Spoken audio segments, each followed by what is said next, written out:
दुधनै बड'फा उयन Brahma cultural कमप्लेक्सआवहाय जे हरखाबै एलिटेड फराम एक्स एनडिपिआ जे रेजिस्ट्रेसन खालामनानै लानो हानाय जाबाय। दा रेजिस्ट्रेसन खालामखांनायनि उनावहाय जों एक्स एनडिपि हिसाबै गाखांनायनि उनावनो जोङो प्रमद बर' बिथांजों जों सावरायदों फर्मेलि इनफर्मेलि गोबां जों सावरायबाय। सावरायनाया जाबाय मा जोंना एक नम्बरा बेनो एक्स एनडिपिनि माखासे उदां अख्राङाव फैनो हायै सेन्ट्रेल जेलाव थानाय रन्जन दैमारिनिफ्राय लानानै जेसेबांनाखि 54 केडार्सफ्रा दिनै जेलाव दङ। बेजों लोगोसे आउट अफ स्टेटआव माखासे जोंनि केडार्सफोर जेलाव दंहैयो नेपाल आरो भुटान आरो गुबुन गुबुन जायगाफोर दङ। बिथांमोनखौ जेरैखि जायाब्लाबो बिटिसि सरकारा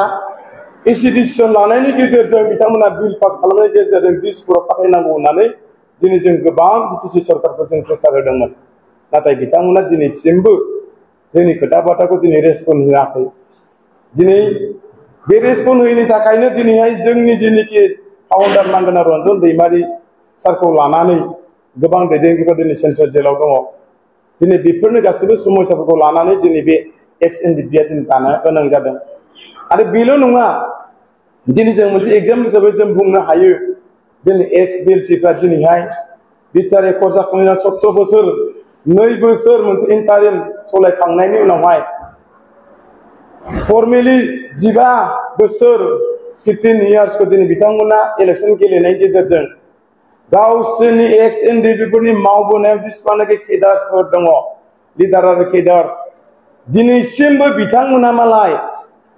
गावसोरनि सोरबा लिडारफ्रा बेमार आजार जायोब्ला सोरबा जुदि थैलाङोब्ला दिनै मालाय बिथांमोना दिनैसिमबो ज' सोरबा लोमजायोबा थाङो, मोजां गाज्रि खबर लायो। सोरबा थैयोब्ला बेवहाय लिडार केडार्सनि बाथ्रा गैया, बिथांमोना ज' थांनानै बिबार बारसेब्लाबो दिनै बिथांमोना बिबार बावहैयो। सोरबा जुदि बुजायो रायजायो हमजायो दिनै बिनि सायाव काउन्टार होयो। थिग नैबे माखासे एग्जाम्पल हिसाबै दिनै जोंबो एक्स एनडिपि हिसाबै जोंबो दिनै बेखौनो साननानै खामानि मावनो बायध्य जादों। मानो होनबा दिनै जोंनि एक्स एनडिपिफ्रा आफादा गावस्राखांनायनि उनावहाय सोरबाया गवालपारा बायदियाव जुदि गाबोनहाय हाग्रामा बिथाङा बुजाबायलायनि सोरजोंबा दाय गैयियावनो बुजानाय लोगो लोगो मा जागोन, ससियेल मिडियाआव ओंखारगोन, पेपार मिडियाआव ओंखारगोन, हाग्रामा गवालपारायाव बुजादोंनो माथो, ओइ बेलाय दिरेन बर'निसो दा, मालाय दिरेन बर'निसो थांगोन दा, जोंलाय जोंनि मान थानांगौ, जोंलाय गबिन्दनिसो दा, जोंलाय रन्जननिसो दा, जोंलाय सावरायग्रानिसो दा, मालाय गावसोरनि मानसि बुजादों गावसोरनि गेजेराव थांदोंब्रा, जोंनि गेजेराव बिदि फैया होमबा? बेबायदि माखासे भाग रानलायनाय जाबायमोन। थिग बेबायदि बुस्थुखौ दिनै जों नोजोर बोनानै बाव आंनि नोंनि खोथा गैया, जों सानसे समाव जों ज'यैनो जों खामानि मावनो हादोंमोन, ज'नो मोनसे केम्पआव जों थाबोनो हादोंमोन, ज'यैनो जों रेसन बानायनो हादोंमोन, ज'यैनो जों किसु खामानिखौ जों मावनो हादोंमोन, ज'यैनो जों सौखि गंसेयाव लिरदोंमोन, ज'यैनो जों साइकेल गंसेयाव गाखोनानै गिदिंनो हादोंमोन। दिनै मानो सोरबा दिरेन गबिन्द रन्जन सावरायग्रा जाखो? दिनै बे बुस्थुखौ जों गैया खालामनो थाखाय जोंनि गेजेराव जुदि सोरबाया जोंनि मानसिखौ जुदि बुदोंब्ला बाव आंनि नोंनि गैया, जों बावहाय ज' थांनानैब्लाबो बिनि माखासे तथ्यखौ जों बर'नानै जुदि एलेगेलब्ला रिएक्सननि सायाव जों एक्सनबो खालामनो गोनां जागोन एबारावहाय। बेनिखायनो दिनै जों बे बुस्थुखौ इयुनाव जाहाथे जोंनि एक्स एनडिपिनि बारग' एक्स एनडिपिफोरखौ जाहाथे गुबुन सासे दाय होलाबायना जाहाथे बुलाबायनो हाया, फिसा दायाव जाहाथे बिथांमोना जोंखौ बुलि खालामा बुलाबाया, नैबेनि थाखायनो दिनै बेखौ जों नोजोर होनानै दिनै जों दानो गोनां जादों। बे दानायनि गेजेरजों दिनै ज' जों थांगोन, ज' जों बाहागो लाहैगोन, अब्लाना सोरबाफ्रा दिनैहाय गुबुनफ्रा दिनैखौ फैनाय नङा। एसेब्लाबो दिनैनि थारिखआव एक्स एनडिपि हिसाबै इउनिटेड फराम दाखांनायनि उननिफ्राय दिनै जोंनि माखासेया मोनफ्रोमबो जिल्लायाव एक्स एनडिपि हिसाबै बुजानाय, नासयजानाय, सोंखारि जानाया एसेबाबो खमायदों। एक्स एनडिपि इउनिटेड फराम दायैनि सिगां गोबां जोंनि मानसिफ्रा दिनै नंथारि केसफ्रावनो दिनै केस होजादों, बुजादों, रायजादों, सिख्लाय जालाबायदों। दिनै बे बुस्थुखौ दिनै नोजोर बोनो गोनां जादों। बेनिखायनो जोङो जायखि जेरावखि थाया मानो जोङो इउनिटेड फराम दानायनि गेजेरजों जोंनि साफ्रोमबो मावथिफोरखौ जोङो बेफोरखौ रैखा खालामनायनि थाखाय सहाय मदद होलायनो थाखाय लोमजानाय साजानायावहाय थाखा फैसा गैयाब्लाबो जोङो थांनानै जुदि खबर लाहैनाय जुदि जोंनि थाखाय एसेब्लाबो फेमिलिया मोजां मोनगोन 20,000 होनो हागोन जों 2,000 होनानैब्लाबो जों फैनो हागोन बे 2,000 फैसाबो गाबोन एसेबाबो खामानि होगोन बेफोरबायदिखौ नांगौनि थाखायनो दिनै नैबे बुस्थुखौ दिनै जों मावनो गोनां जादों बेखौ दानो लानो गोनां जादों बे इउनिटि प्रग्रामखौ दा बेनिखायनो दिनै जोंबो नोंथांमोननि नैबे गवालपारा जिल्ला हिसाबै नोंथांमोननो जोङो दिनै जिल्ला दाबाय बे टु टाइम सावरायनायावहाय बिथांमोना जोंखौ वेलकाम खालामदों ओरैबायदि वेलकाम खालामदों मा वेलकाम बिलाय 2020 नि 27 जानुवारि जेला बिटा रेकर्ड जादोंमोन बिटा रेकर्ड खालामग्रा एक नम्बर एमओएस को लिरग्रा ड्राफ्टिं खालामग्रा मडेलिटिस खालामग्रा बुंनो थाङोबा तपन डेकायानो बे तपन डेकायानो दिनै गासैबो खामानिखौ मावदों बिटा रेकर्डखौ दिनै बिथांमोनानो मावदों बिथांमोनानो लिरजोबदों बिथांमोनानो होजोबदों दिनै बिथांमोनानो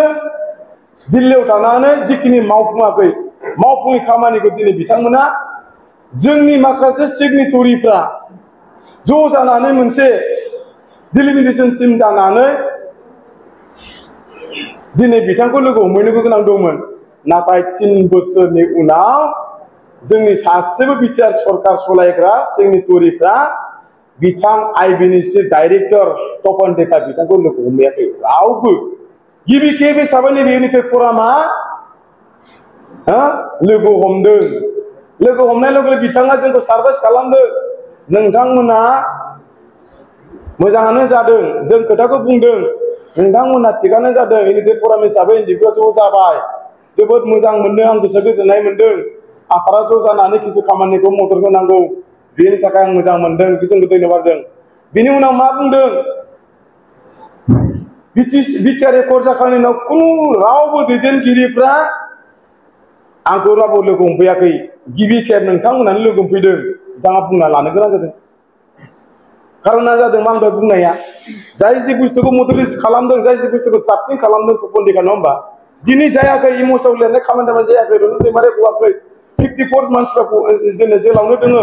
माखासे केसफ्रा हाइनेसआव दंजोबो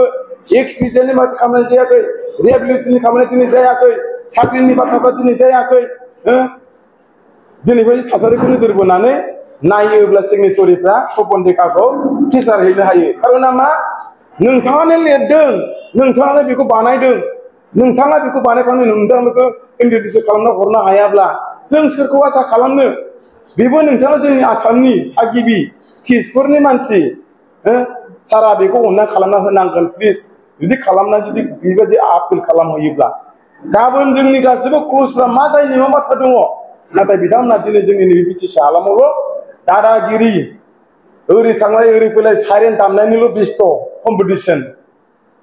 बेफोरनि बिखयै किसु खामानिया बुंनो थाङोब्ला बिटिआर एकर्डनि माखासे क्ल'जफोरखौ नायनो थाङोब्ला 100आव 20 बा 10% बा 15% दिनै मावफुंजादों इउनिटि प्रग्राम एक्स एनडिपि माने गवालपारा जिल्ला दाफुंनायाव मदद होफैनाय सिनियर आरो जुनियर आरो गासिबो कमप्लेक्स लोगो मावथि नोंथांमोननिसिम सानजौफु बेलासि समनि अननाय सिबिनाय बावनानै आंनि बुंनाय बिबुंथिखौ बेखिनि दोनबाय थेंक इउ